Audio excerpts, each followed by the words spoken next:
प्रिय दोस्तों, जैसा कि हम सभी को भी पता है कि कुछ ही समय में माध्यमिक सेवा चयन बोर्ड द्वारा, उत्तर प्रदेश माध्यमिक शिक्षा सेवा चयन बोर्ड द्वारा पीजीटी की भर्तियां निकलने वाली हैं। अभी हम लोग अखबारों में काफ़ी इसके बारे में कुछ सुन रहे हैं, देख रहे हैं कि बहुत जल्द ही हमें ऐसी सूचना मिल सकती है जिसमें कि ये हमें कुछ भर्तियां दिखाई दें। तो मैं जो पीजीटी की परीक्षा है उसमें गणित विषय के ऊपर आप लोगों के सामने पूरे सिलेबस को कंप्लीट करूंगा वीडियोस के माध्यम से, और यूट्यूब चैनल के द्वारा मैं उनको जो है वो आपके समक्ष प्रस्तुत करूंगा, लेकर आऊंगा। तो जितने भी परीक्षार्थी हैं जो गणित विषय से संबंधित हैं, कृपया मुझसे जुड़ें, इस चैनल के माध्यम से जुड़ें। और मैं आपको ये बताना चाह रहा हूँ कि मैंने कई वीडियोस में देखा है कि वो पर्टिकुलर मैं किसी का नाम नहीं ले रहा, लेकिन कुछ उन्होंने एक अपनी पारिश्रमिक कह लीजिए, फीस कह लीजिए, उसको रखा हुआ है, लेकिन मेरी तरफ से ये पूर्णतया सभी परीक्षार्थियों के लिए निःशुल्क है। अपने बारे में मैं आपको कुछ थोड़ा सा अवगत करा दूं, क्योंकि स्टार्ट करने से पहले ज़रूरी होता है कि भाई हम उस व्यक्ति के बारे में भी समझें जो हमें कुछ पढ़ा रहा है। तो मेरा नाम डॉक्टर सुमित प्रताप सिंह है और वर्तमान में मैं एक प्रोफेसर हूं। और मैं आपको ये भी बताना चाह रहा हूं कि अपने समय में मैंने गोल्ड मेडल लिया हुआ है एमएससी के अंदर। तो सभी परीक्षार्थी, जो भी मेरा एक्सपीरियंस है, जो भी मेरी नॉलेज है, वो मैं आपके सामने समझ प्रस्तुत करूंगा इन वीडियोस के माध्यम से।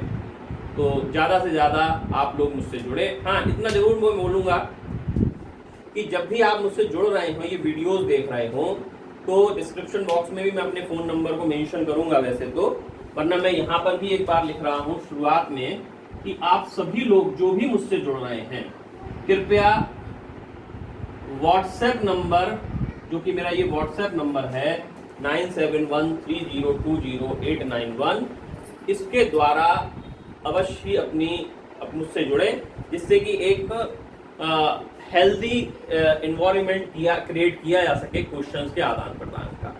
तो क्योंकि यहाँ पर सारे क्वेश्चंस उन वीडियोस में एक्सरसाइज के द्वारा बता पाना संभव नहीं हो पाएगा, जिनकी प्रैक्टिस की हम लोगों को खास तौर से इस परीक्षा के लिए जरूरत है।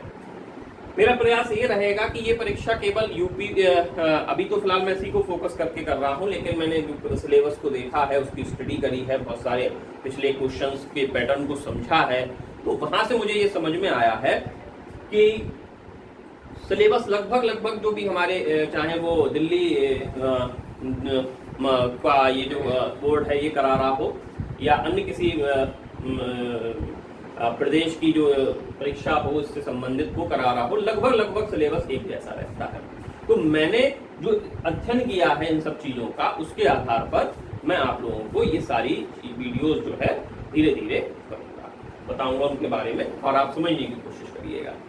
अगर आप सिलेबस को देखें, यूपी पीजीटी गणित विषय के सिलेबस को देखें, तो आपको वहाँ पे कुछ टॉपिक्स नजर आएंगे। मैं कोशिश करूंगा कि डिस्क्रिप्शन बॉक्स में उसके लिंक को, एक पीडीएफ फाइल कुछ आपको देने की कोशिश करूं, अन्यथा जो भी आप मुझे व्हाट्सएप ग्रुप से जुड़ेंगे, मैं वहां पर सब कुछ सेंड कर दूंगा। ये आपके पास होगा भी, अदरवाइज नेट से भी डाउनलोड किया जा सकता है उसको। तो जो सिलेबस है वहां से अगर मैं उस पर देखूं, लास्ट ईयर के सिनारियो को देखूं, क्वेश्चन के आने के पैटर्न को देखूं, तो मुझे कुछ चीजें समझ में आती हैं कि किस तरह से इसकी स्ट्रेटेजी बनाई जाए। ये देखिए, बड़ा ही एक अहम मुद्दा है, अहम चीज है, जिसको समझना सभी अभ्यर्थियों के लिए, परीक्षार्थियों के लिए बहुत जरूरी है कि जब तक आप इसके पैटर्न को नहीं समझेंगे, क्वेश्चंस के आने के पैटर्न को नहीं समझेंगे, तब तक आप उसको कैसे बढ़ें, कैसे करें, ये आपके सामने गंभीर चुनौती हमेशा बनी रहेगी। तो जैसे अगर आप सिलेबस को देखें, तो सबसे पहले बीजगणित दिया गया है, फिर सारणिक दिया गया है, फिर आव्यूह दिया गया है, और इसी तरह से आगे के क्रम में बहुत सारे टॉपिक्स हमको दिए गए हैं। लेकिन जैसा कि जो लोग जानते भी होंगे इस चीज को, कि जब तक आप आव्यूह यानी मैट्रिक्स को नहीं अच्छे से समझेंगे तब तक डिटर्मिनेंट को समझना उतना आसान नहीं है। जो लोग बिल्कुल शुरुआत कर रहे हैं उनके लिए भी मैं बता दूं, और जिन लोगों ने पढ़ रखा है वो भी अंडरस्टूड, उनके लिए भी ये चीज कोई बड़ी चीज समझने वाली बात नहीं है कि जब तक आप मैट्रिक्स को नहीं पढ़ रहे हैं, जब तक आप आव्यूह को नहीं समझ रहे हैं, तब तक आप डिटर्मिनेंट के बारे में ज्यादा कुछ नहीं बता सकते। तो इस तरह से सबसे पहले जो हम शुरुआत करेंगे, आगे के वीडियोस में मैं फिर से इस चीज पर बताऊंगा आपको कि आप इसकी स्ट्रेटेजी क्या रखी जाए, क्वेश्चंस के पैटर्न को देखते हुए, वो भी मैं एक अलग से इसकी एक वीडियो डालूंगा। लेकिन शुरुआत करते हैं आज। तो सबसे पहले हम लोग आज जो डिस्कशन में लेंगे टॉपिक, वो है मैट्रिक्स यानी आव्यूह। तो शुरुआत हम लोग आव्यूह से करेंगे, यानी मैट्रिक्स से करेंगे। एग्जामिनेशन में अगर आप देखेंगे तो बहुत सारे क्वेश्चंस मैट्रिक्स से आते हैं। तो जब हम लोग मैट्रिक्स की बात कर रहे हैं तो कुछ चीजों के लिए मैं आपको बताना चाहूंगा कि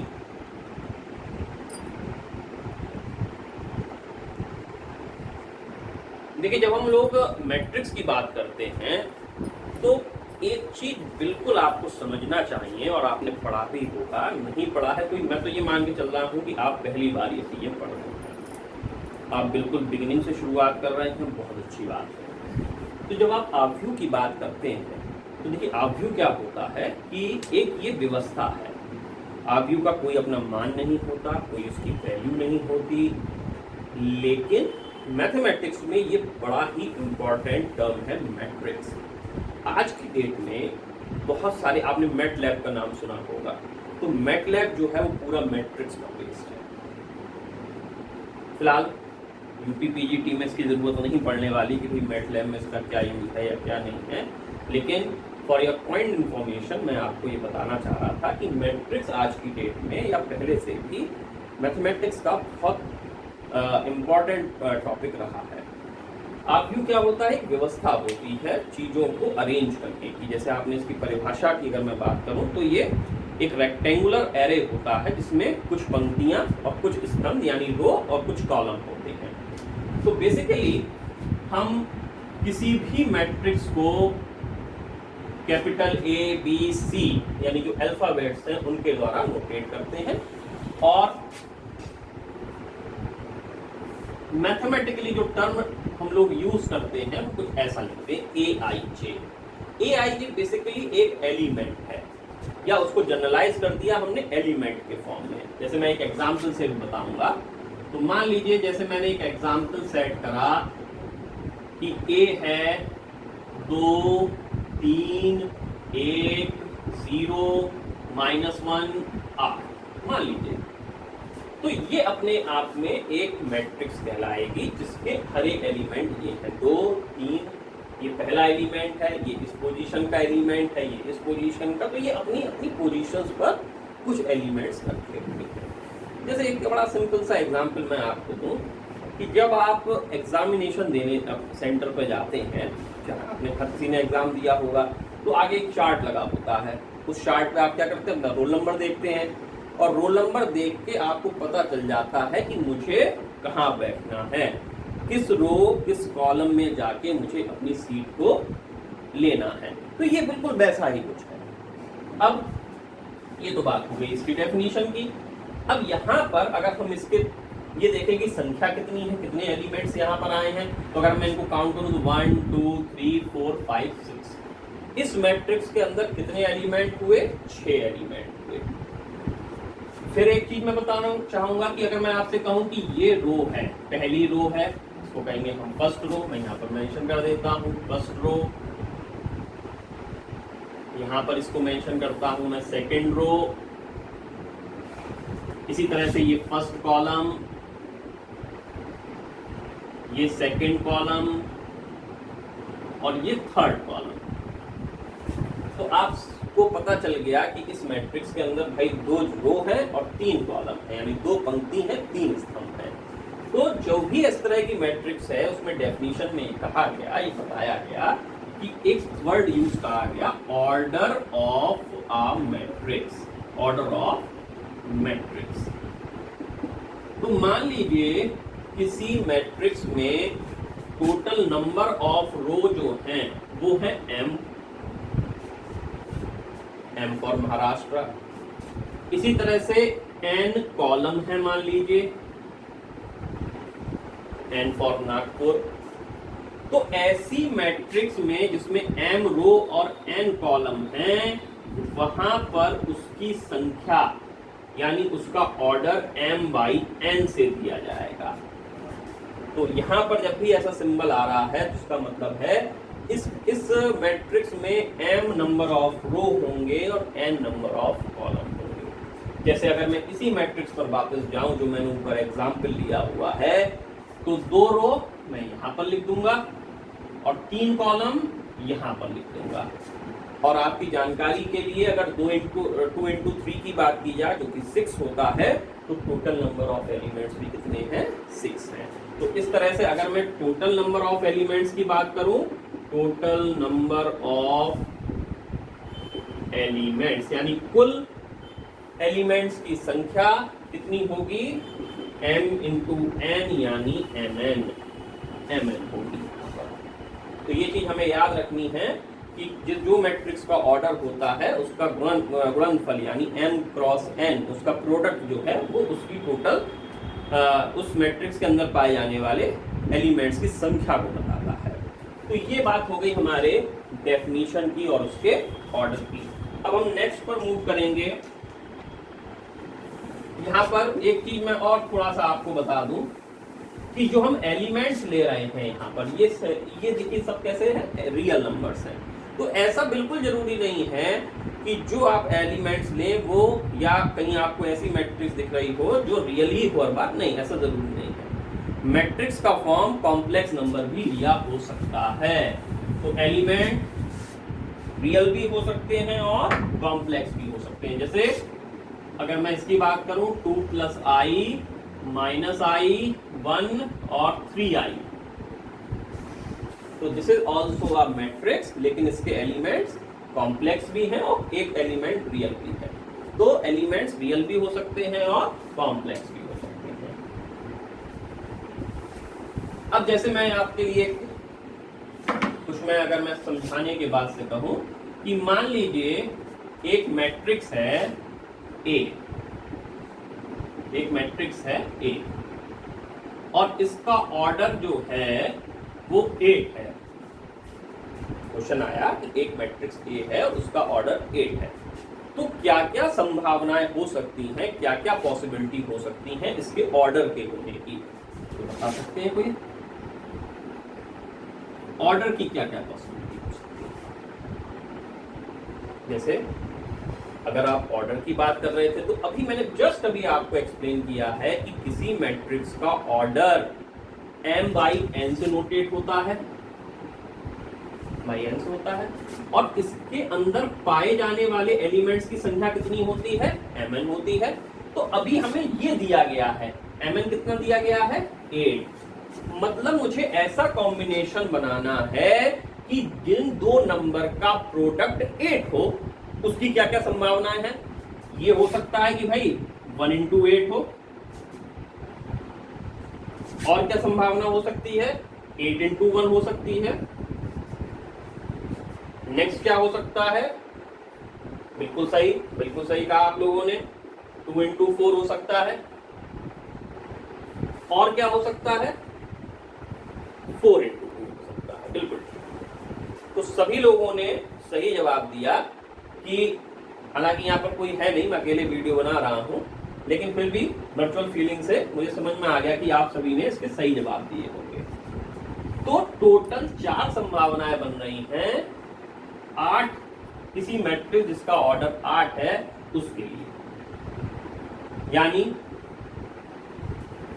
एक मैट्रिक्स जिसमें एक रो 8 कॉलम हो, दूसरी मैट्रिक्स ऐसी भी हो सकती है जिसमें 8 रो 1 कॉलम हो, तीसरी मैट्रिक्स ऐसी हो सकती है जिसमें 2 रो 4 कॉलम हो, और आखिरी मैट्रिक्स ऐसी और हो सकती है जिसमें 4 रो और 2 कॉलम हो। अब मेरा अगला सवाल सारे परीक्षार्थियों से है जिनका नाम ए से जेड तक शुरू होता है, तो सभी आ जाएंगे क्या? एनीवेज, मान लीजिए मैंने सवाल आपसे करा कि किसी मैट्रिक्स का ऑर्डर 13 है, एक मैट्रिक्स का ऑर्डर 13 है, उसके नंबर ऑफ एलिमेंट्स की संख्या 13 है, not order, number of elements, number of elements जो हैं वो 13 है। इसी तरह से यहाँ पर भी जो मैंने कहा था कि नंबर ऑफ ये ऑर्डर ना बोल के हम नंबर ऑफ एलिमेंट्स बोलेंगे, सॉरी, नंबर ऑफ एलिमेंट्स, किसी मैट्रिक्स में नंबर ऑफ एलिमेंट्स 8 है, तो यहाँ पर भी नंबर ऑफ एलिमेंट्स कितने हैं? 13 है। तो अगर 13 है तो क्या संभावनाएं बनेंगी कि इन मैट्रिक्स के ऑर्डर क्या क्या हों? बता सकता है कोई? हाँ जी, तो एक संभावना तो ये है और बाकी संभावना दूसरी ये है। इसके अलावा तीसरी इसमें कोई भी पॉसिबिलिटी नहीं बनेगी, क्योंकि कोई भी दो नंबर हम ऐसे फाइंड नहीं कर सकते इनके अलावा जिनका प्रोडक्ट 13 के बराबर हो। ये बात तो क्लियर है सबके लिए? ऐसे बहुत सारे एग्जाम्पल हो सकते हैं। मान लीजिए किसी मैट्रिक्स में नंबर ऑफ एलिमेंट्स 5 हैं, तो ऐसे में नंबर कितने ऑर्डर, कितनी क्या क्या पॉसिबिलिटी है, कितने मैट्रिक्स की संभावनाएं हैं जिनमें एलिमेंट्स की संख्या 5 हो? तो फिर से वही 1, 5, 5, 1। ठीक, आगे बढ़ते हैं।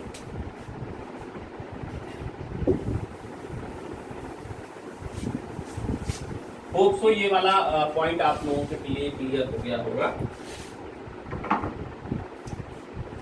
अब एलिमेंट्स के बारे में भी थोड़ी बात कर लेते हैं। मान लीजिए किसी मैट्रिक्स का जो हमें एक जनरल एलिमेंट दिया गया, वो कहा गया कि भाई ये हाफ इंटू i-3j है और ये मॉड है। मॉड समझते ही हैं हम लोग, नेगेटिव नंबर अगर कोई है तो वो पॉजिटिव हो जाता है, ये मॉड होता है। तो मान लीजिए कोई एक मैट्रिक्स दे रखी है 3/2 ऑर्डर की, ये उसका ऑर्डर दिया गया है आपको। एक मैट्रिक्स है A जिसका ऑर्डर 3/2 है और उसका जनरल टर्म आपको दिया गया है ये, तो आपसे कहा गया जाए कि ऐसी मैट्रिक्स क्रिएट करिए। तो बड़ा सिंपल है। अब जैसे मान लीजिए मैंने कहा 3/2 है, तो ऑब्वियसली बात है कि भाई नंबर ऑफ रोज कितनी होंगी? 3, और नंबर ऑफ कॉलम कितने होंगे? 2। तो ऐसी संख्या क्या होगी? A11, ऐसी जो एलिमेंट्स होंगे अंदर वो क्या क्या होंगे? A11, A12, इसी तरह से A21, A22, A31, A32। ठीक है, तो मुझे ये सब चीजें, ये 6 एलिमेंट्स फाइंड करने हैं। ये तो वहां से सिर्फ समझ में आ गया कि टोटल नंबर ऑफ एलिमेंट्स 6 होंगे, बिकॉज 3 into 2 = 6।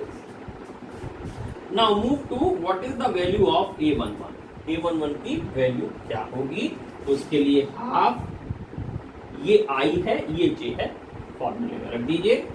1 I की जगह 1, J की जगह 1, 3 into 1 3। मॉड करेंगे ये आएगा -2, मॉड करेंगे तो +2 हो जाएगा, और 2/2 का मतलब 1। इसी तरह से A12 पर आइए। A12 कितना होगा?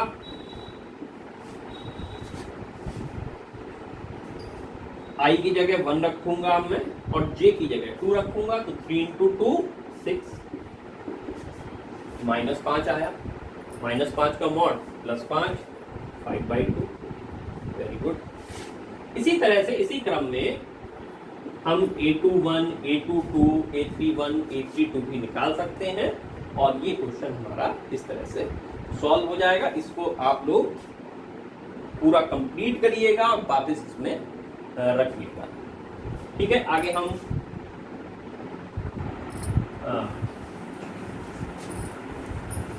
ये आप लोगों ने अभी तक ये समझा ऑर्डर, कोई मैट्रिक्स क्या होता है, उसका ऑर्डर क्या होता है, उसमें टोटल नंबर ऑफ एलिमेंट्स कितने होते हैं। अब हम बात करेंगे टाइप्स ऑफ मैट्रिक्स।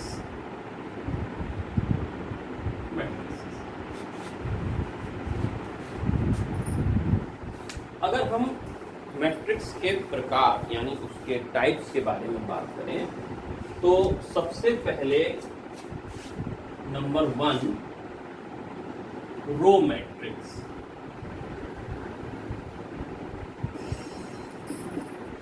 आपको भी बहुत अच्छे से क्लियर हो गया होगा कि रो किसको बोलते हैं, कॉलम किसको बोलते हैं मैट्रिक्स में।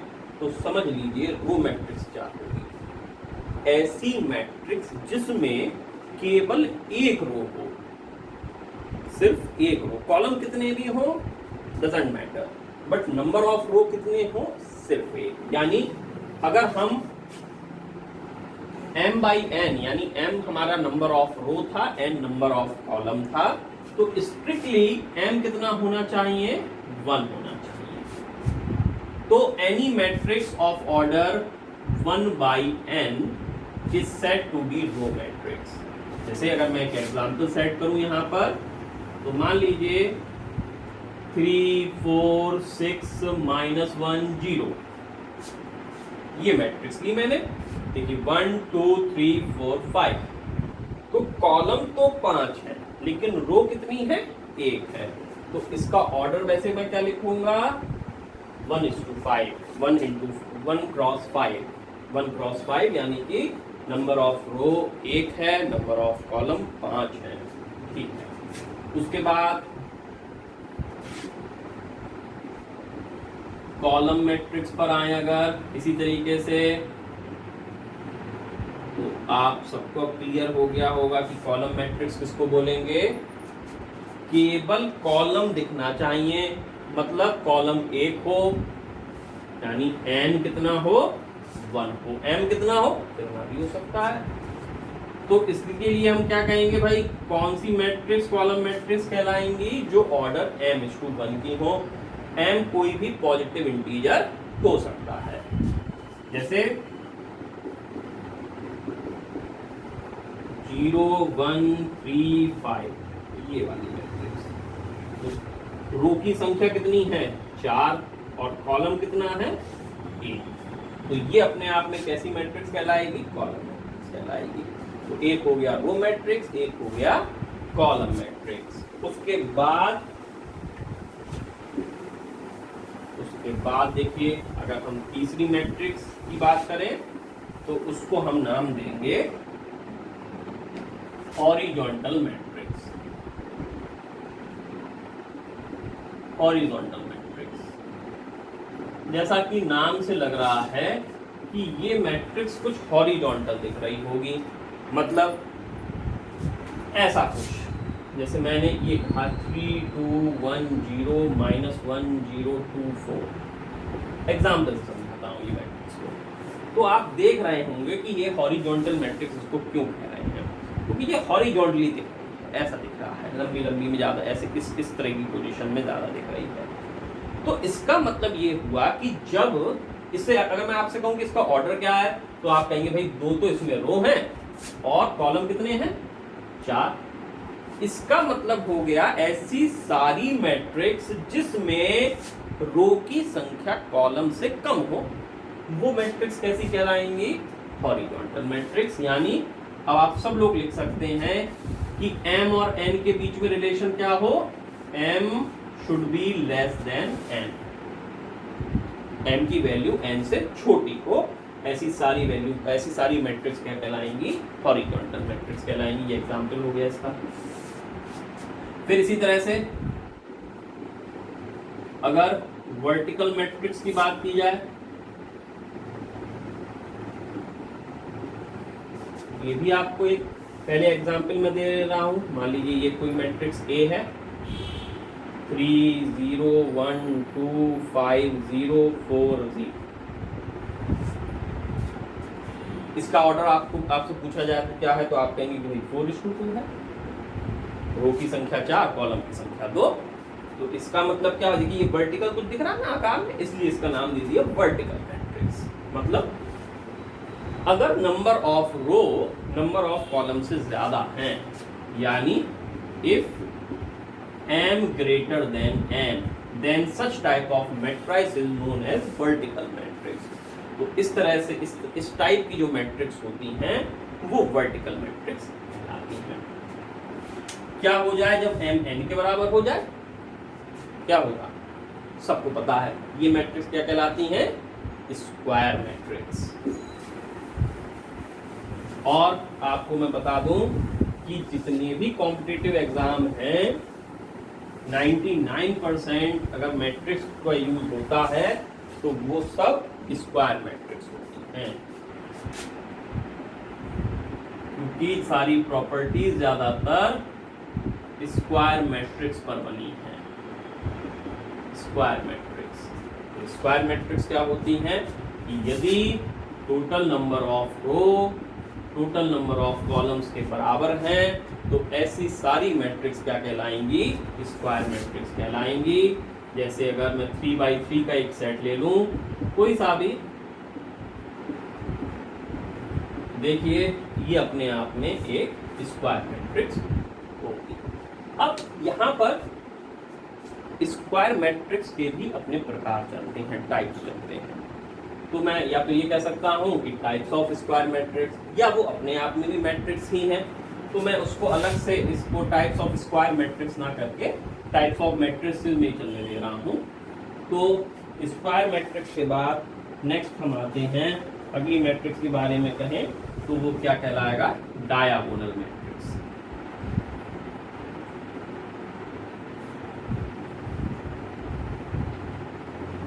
देखिए डायगोनल को समझने से पहले थोड़ा सा ये जान लें कि ये अपने आप में डायगोनल विकर्ण कहलाता है। ये जो एलिमेंट आया इसको वैसे लीडिंग डायगोनल बोलते हैं। डायगोनल तो ये भी हुआ, ये वाला भी हुआ, बट ये क्या कहलाता है, लीडिंग डायगोनल कहलाता है, या आमतौर की भाषा में इसको डायगोनल ही बोलते हैं। तो ये अपने आप में डायगोनल है ना। तो डायगोनल मैट्रिक्स क्या होता है, क्या किसको हम डायगोनल मैट्रिक्स बोलेंगे, अगर ऐसी मैट्रिक्स जिसमें डायगोनल एलिमेंट्स को छोड़कर बाकी सारे एलिमेंट्स जीरो हो जाएं, वो मैट्रिक्स कैसी कहलाएगी, डायगोनल मैट्रिक्स कहलाएगी। यानी मान लीजिए ये कोई m/n की मैट्रिक्स है, तो ये मैट्रिक्स डायगोनल एलिमेंट कब कहलाएगा, जब aij equals to 0 if i और j आपस में बराबर नहीं है। क्लियर बात है। जो डायगोनल है, जिसको मैं इसको क्या बोलूंगा, a11 a22 a33, ये डायगोनल कहलाएगा। a11 a22 a33, तो जो पोजीशंस हैं i और j की वो दोनों बराबर हैं। a12 a13 ये बराबर नहीं है, तो ये सब जीरो हो जाए बाकी डायगोनल को छोड़कर, तो ऐसी मैट्रिक्स अपने आप में क्या कहलाएगी, डायगोनल मैट्रिक्स कहलाएगी। जैसे 2 0 0 0 -1 0 0 0 5। तो आप देख पा रहे होंगे कि डायगोनल को छोड़कर बाकी सारा कुछ जो है ये जीरो मैट्रिक्स हो गया है। बाकी सब क्या है, बाकी सारे एलिमेंट्स क्या है, जीरो मैट्रिक्स नहीं, बाकी सारे एलिमेंट्स क्या है, जीरो हो गए हैं। तो ये अपने आप में क्या कहलाएगी, डायगोनल मैट्रिक्स कहलाएगी। अब इसी के क्रम आगे के क्रम में अगर मैं अगली मैट्रिक्स की बात करूं तो जो है स्केलर मैट्रिक्स,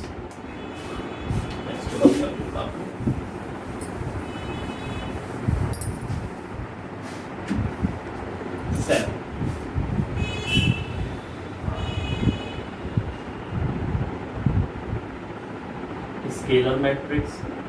तो स्केलर मैट्रिक्स में जो अभी आपने डायगोनल मैट्रिक्स में देखा वैसा ही स्केलर मैट्रिक्स में है, बट एक चीज और बढ़ गई कि जो डायगोनल एलिमेंट्स हैं वो एक जैसे होने चाहिए। अभी हमने डायगोनल में देखा था कि जो डायगोनल एलिमेंट्स आ रहे हैं वो कुछ भी हो सकते हैं, बट स्केलर मैट्रिक्स में ये कंडीशन लगा दी कि सारे एलिमेंट एक ही जैसे हो। यानी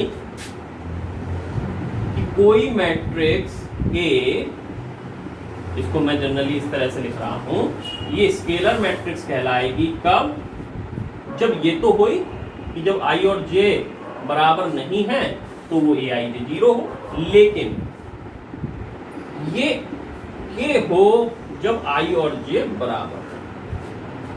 k कोई भी नंबर हो सकता है। जैसे एग्जाम्पल अगर मैं सेट करूं, तो अगर मैंने यहां पर मान लीजिए 3 रखा, तो ये तो 0 0 0, अब यहां पर क्या आएगा, 3 ही आएगा अगर ये स्केलर मैट्रिक्स है। अब यहाँ पे 2 भी हो सकता है, -5 भी हो सकता है, 7/2 भी हो सकता है। तो के कोई भी नंबर हो, कोई भी संख्या हो, उससे फर्क नहीं पड़ने वाला, लेकिन ये एक जैसा हो। अब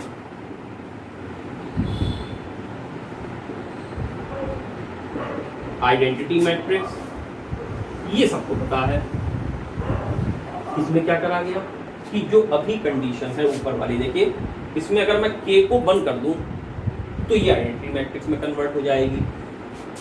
सॉरी, जैसे 1 0 0 0 1 0 0 0 1, तो ये आइडेंटिटी मैट्रिक्स कहलाएगी और इसका ऑर्डर क्या होगा, 3/3, यानी ये आइडेंटिटी मैट्रिक्स है 3 ऑर्डर की। तो बिल्कुल वैसे ही अगर मैं यहाँ पर न्यूट्रेट करूँ इसको, तो 0 जब i और j बराबर नहीं है, लेकिन 1 जब i और j बराबर है। उसके बाद हम अगली मैट्रिक्स जीरो मैट्रिक्स की बात करेंगे और इसको हम नल मैट्रिक्स भी बोलते हैं। तो जीरो मैट्रिक्स कब कहलाती है कोई मैट्रिक्स, जब उसके सारे एलिमेंट 0 हों, यानी aij शुड बी 0, सभी सारे 0, कोई भी पोजीशन हो किसी भी तरीके की, वो सब एलिमेंट्स क्या हो, 0, सारे एलिमेंट 0 हैं, तो ऐसी मैट्रिक्स क्या कहलाएगी, जीरो मैट्रिक्स कहलाएगी। तो ये अभी आज तक हमने जो पढ़ा, आप लोग इसकी अच्छे से प्रैक्टिस करिएगा। नेक्स्ट लेक्चर में हम इसके आगे के टॉपिक्स को और डिस्कस करेंगे। तो सभी लोग जो भी मेरे इस वीडियो को देख रहे हैं, जिन जिन लोगों के पास ये पहुंच रहा है, मेरे व्हाट्सएप नंबर से ज़रूर जुड़िए, जिससे कि मैं बहुत सारे प्रैक्टिस के लिए आपको क्वेश्चंस प्रोवाइड कराता हूँ। चलिए ठीक है, नेक्स्ट लेक्चर पर मिलते हैं। Thank you.